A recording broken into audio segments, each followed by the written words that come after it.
Looking for something to read? Well, these are the books that I've written.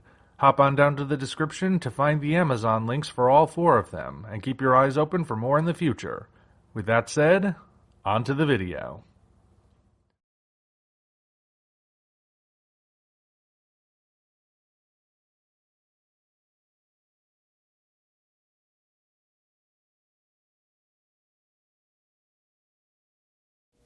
Hello, ladies and gentlemen. I am the Omni viewer, and it's almost time to bring this whole SHIN vs. GOJIRA debate to a close.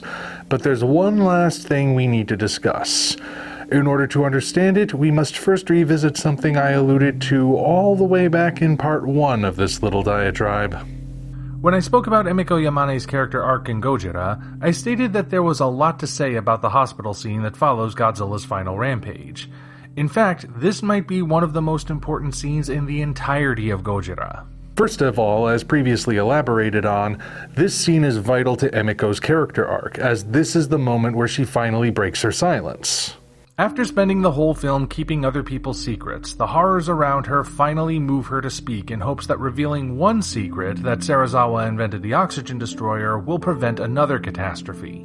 But its significance extends even further than that. To know why, you must first understand that sci-fi and monster movies in the 50s usually didn't have scenes like this. Not that these movies shied away from showing the human cost of the devastation, but the delivery was much different. Usually the fatalities were mixed into the spectacle of the city destruction, and the tragedy of what happens is rarely in focus for too long. No time to dwell on it when there's an enemy in need of defeating, we can mourn their loss later. In GOJIRA, the filmmakers not only show us that tragedy, they rub our faces in it. Death is everywhere in this sequence, from the bodies covered in shrouds to the children who are now poisoned with radiation. It's not an easy scene to watch, and it really drives home the horror of what just happened. Heck, the American cut chooses to open with this sequence rather than go chronologically, and by showing the tragedy right off, the stage is set for the film's darker-than-average tone. It is yet another iconic moment that sets GOJIRA apart from its peers. My question is this. If SHIN is truly equal or superior to GOJIRA, where is its hospital scene?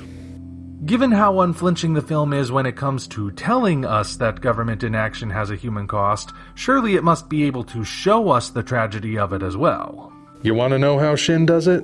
You might not even remember this is in the movie, especially if you blinked.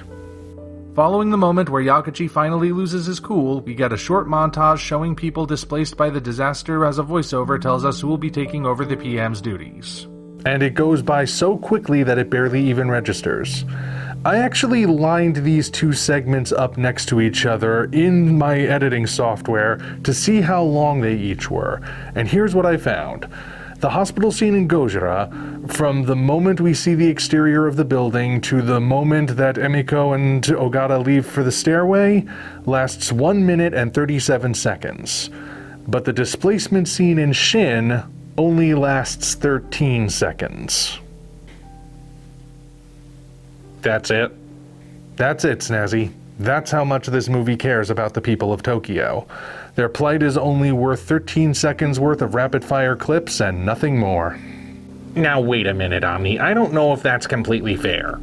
There's a lot more that we see before this montage, like the burning of Tokyo itself and the wreckage of the PM's helicopter.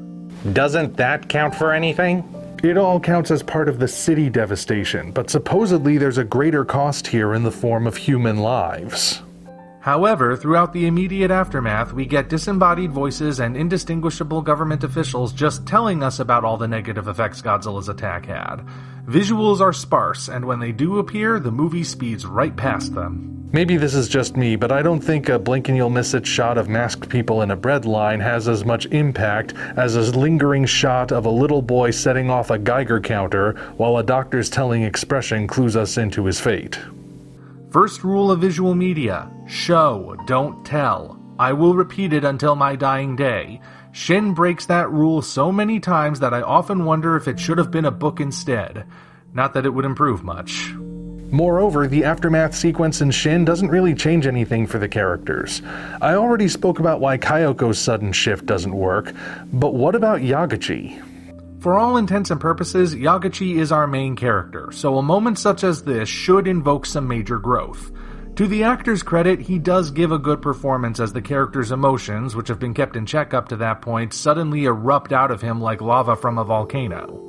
But I ask once again, what changes for the character? Before the destruction of Tokyo, Yagachi is determined to figure out a way to kill Godzilla. After the destruction of Tokyo, Yagachi is determined to figure out a way to kill Godzilla. So, nothing changes. Heck, the only major difference after this point is that now there's a time crunch to find a solution before America drops a nuke on Godzilla's head, but that's an external crisis beyond Yagachi's control. Eliminate that and you still have a potential time crunch because at some point Godzilla is going to wake up and start moving again. So whereas Emiko changes naturally thanks to the journey she's been on and the circumstances she winds up in, Yagachi doesn't change at all and Kyoko unnaturally turns on a dime. This is supposedly the best Godzilla movie ever made, folks. Frankly, a lack of emphasis on the human cost is present throughout SHIN. As far as this movie is concerned, Tokyo may as well be pure infrastructure and the people are barely focused on. This is evident even when Godzilla is not in frame. Before Godzilla's first landing, we're treated to a lot of POV shots. These do point to a human presence, but the execution is dehumanizing for not letting us see them. During the first landfall, shots of civilians are either frantically cut or filmed from afar, not allowing us to make even a brief connection with anyone in the crowd. The aftermath of that first landfall has a lot of voiceovers, but the visuals are only interested in the city itself, with a few faceless humans sprinkled here and there to remind us that the place isn't completely empty. And in the displacement montage, nearly every person we see is wearing a mask, making them impossible to distinguish as individuals and preventing the audience from forming even a mild connection with them. Never forget that being able to see somebody's face is vital to forming a connection with them, and covering the face is seen as a dehumanizing act. This is why plague doctors have come to be associated with the horror genre, why the man in the iron mask is viewed as a tragic abused figure, and why in context Spider-Man is not always trusted by the people he saves.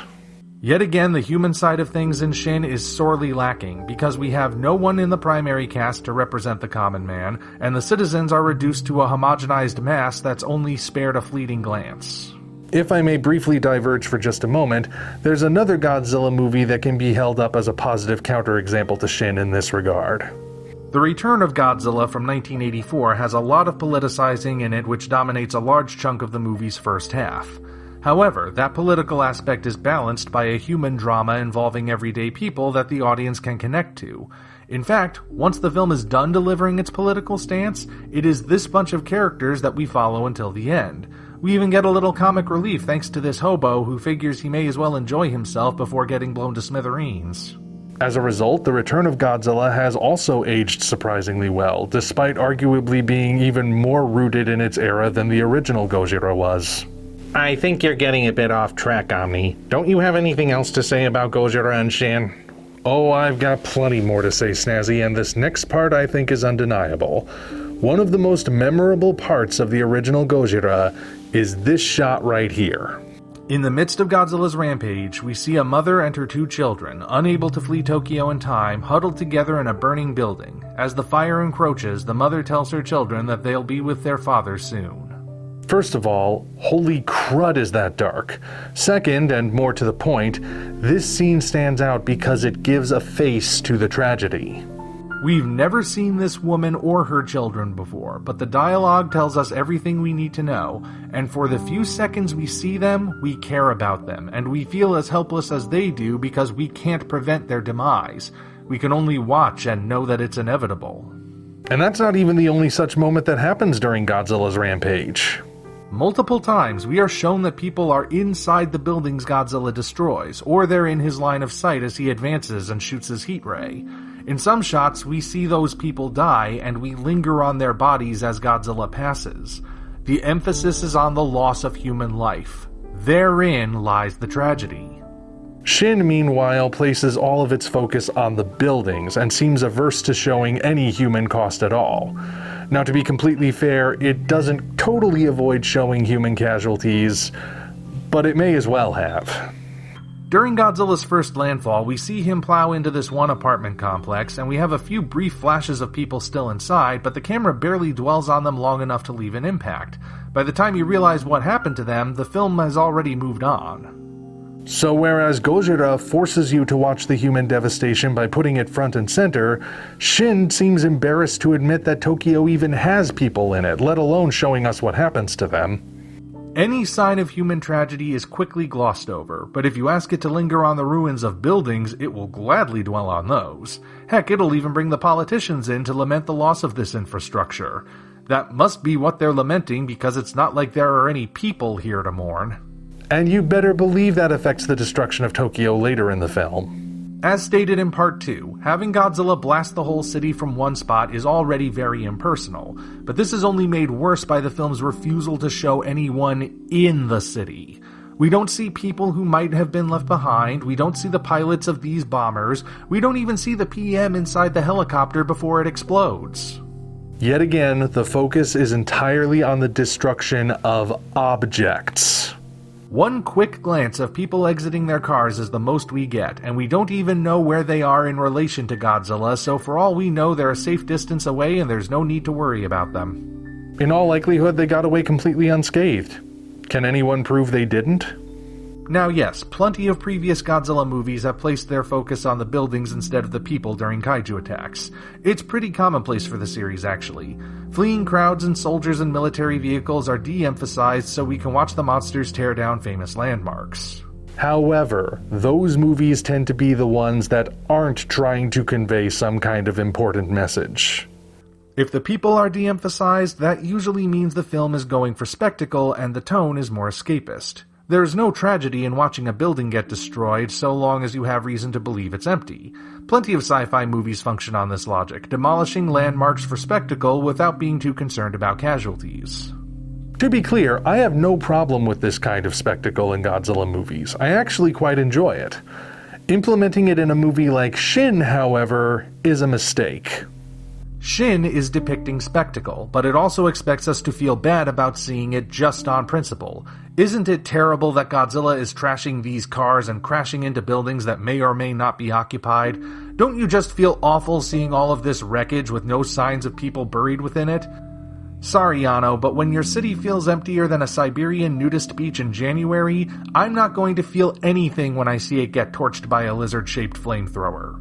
Buildings can be repaired or replaced, but people cannot. Heck, even Godzilla vs. Hedorah knew it had to show the bodies to prove its point, and that movie is from the later days of the Showa period where spectacle was king. With that in mind, SHIN really has no excuse for messing this up. Other videos that critique the politics of Shin Godzilla, as rare as they are, usually approach it from the angle of how it relates to real-world politics in Japan. I'm looking at this entirely from an artistic perspective, and in that regard, there really is no reason why Shin Godzilla should have avoided showing people. That makes it weaker than Gojira or, heck, any previous entry in the series that was attempting commentary. It's almost like Anno and Higuchi wanted to have their cake and eat it too, thinking they could combine spectacle and commentary in such a way that the audience would be simultaneously thrilled and moved, but they missed the mark. Instead, they depict Tokyo as nearly being a ghost town, and the people therein are nothing more than space occupiers for whom we feel nothing. They may as well be mannequins. If there is a way to combine these two opposing ideas, SHIN is not the template for how. May I play devil's advocate for just a moment? Sure, what's up? What about the idea that you should feel something for the people anyway? Faceless or not, human beings are still being killed and displaced. If you can't bring yourself to feel moved by that, doesn't that say more about you than the movie? Again, just asking for the sake of the video. I've actually heard that argument before, but I have an answer. You see, the way I see it, no movie deserves your automatic investment because movies are not real.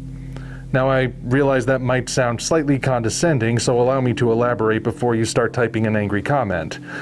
What I mean is that when people sit down to watch a movie, it is understood that nobody was killed while making it. Okay, no one was intentionally killed while making it. Those are rare exceptions anyway. Since human beings know that what happens in a work of fiction is not real, that means they enter the story with a mental disconnect already in place. The audience owes the story nothing and has no reason up front to care, so it is the job of the storyteller to provide that reason and earn that investment. Otherwise, the audience will feel nothing. Think about how many bad slasher movies get critiqued for depicting gruesome deaths simply for the sake of depicting gruesome deaths, making the victims little more than meat for the butcher that the audience doesn't care about. In fact, sometimes characters in slasher movies are made intentionally unlikable so the audience will want to see them die. Do you see the issue?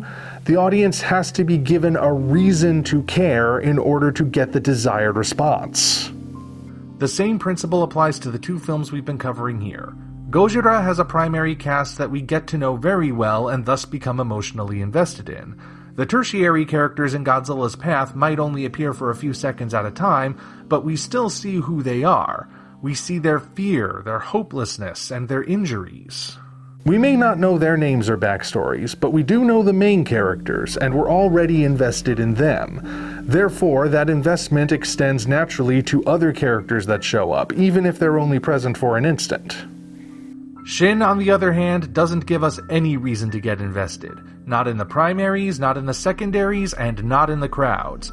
Heck, one character is shown as someone who needs to be removed for progress to be made, harkening back to my slasher film example from before. SHIN, on the other hand, does nothing to earn emotional investment beyond cheap manipulation. So if I, as someone in the audience, do not care about the people I'm seeing on the screen, that is the movie's fault. Does that make sense? It does to me, but I worked on the script with you. Well, now that that's covered, got anything else to say? What more is there to say? No matter what angle you approach it from, SHIN is a bad movie. About the only thing it has going for it are the visuals, and even those are lacking when you take into account how immobile Godzilla is. Whether you judge it against the 2014 film, the original film, or entirely on its own merits, SHIN is just not good, and its popularity is destined to wane as the years march on. There. I've said my piece as thoroughly as I can. The rest we leave to history. Until such time as we meet again, this is the Omni Viewer signing off.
Okay, now I can put that behind me and...